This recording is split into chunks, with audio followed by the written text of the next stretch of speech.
orang-orang musyrik pun mendapatkan pertolongan karena mentauhidkan Allah meskipun hanya sesaat, sebagaimana di surat Al-Ankabut ayat ke-65. Fa idza raqibu fil fulki da'allaha mukhlishina lahuddina. Allah Subhanahu wa taala berfirman, apabila orang-orang musyrik itu naik kapal, yaitu mereka takut tenggelam, terlebih dalam kondisi diterjang badai, mereka akan berdoa kepada Allah dengan memurnikan semua ibadah mereka hanya untuk Allah. Artinya, orang musyrik di masa dahulu ketika menghadapi bahaya, mereka mentauhidkan Allah. Maka dengan sebab itu Allah menyelamatkan mereka. Falamma najjahum ilal barri idahum yusyrikun. Namun ketika Allah menyelamatkan mereka sampai ke daratan, tiba-tiba mereka mempersekutukan Allah lagi. Kata Imam Ibnu Qayyim rahimahullah, kalau begitu at-tauhid mafza'u a'da'illahi wa awliyaihi. Tauhid itu adalah kunci keselamatan bagi musuh-musuh Allah dan wali-wali Allah.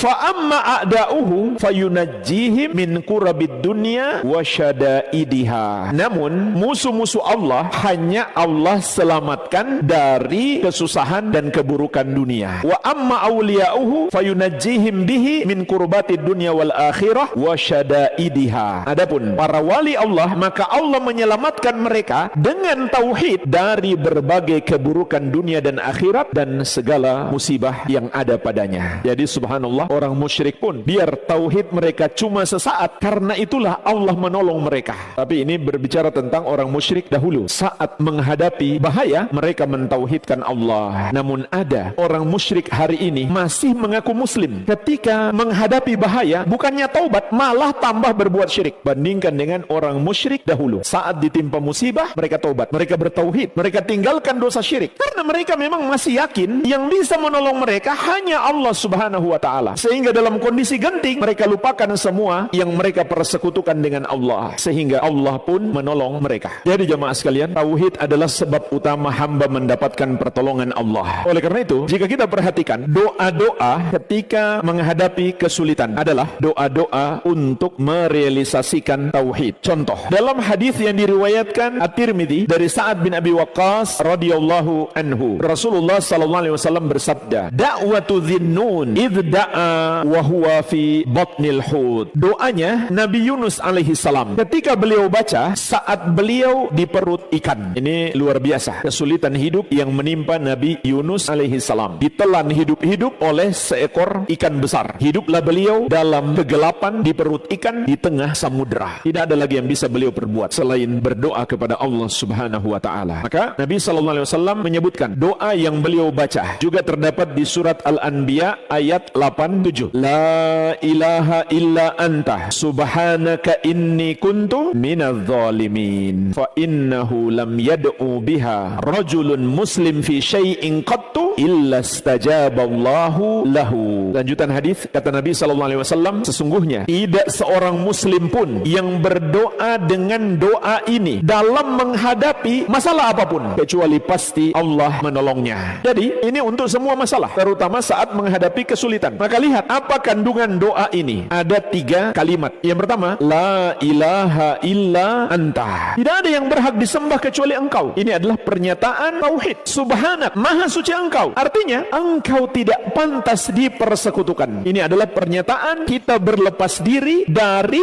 perusak tauhid, yaitu syirik. Makanya jemaah sekalian, kalau kita sebut nama Allah, kita sering membaca subhanahu wa ta'ala. Kalau dilanjutkan, apa bacaannya? Amma yusyrikun. Maha suci Allah dan maha tinggi dari apa yang mereka persekutukan. Karena dosa syirik itu melecehkan Allah dan menodai kemuliaannya. Oleh karena itu, Nabi Yunus alaihissalam mengatakan, subhanak, maha suci engkau, yaitu maha suci dari perbuatan syirik. Kemudian kalimat yang ketiga adalah pernyataan taubat. Inni kuntu minadz zalimin. Sungguh aku termasuk orang-orang yang zalim, yang menyadari dan menyesali kesalahannya. Jadi 3 kalimat. 2 yang pertama adalah tauhid, yang ketiga adalah taubat dari semua dosa. Al-Amwah menemani ibadahmu juga hijrahmu.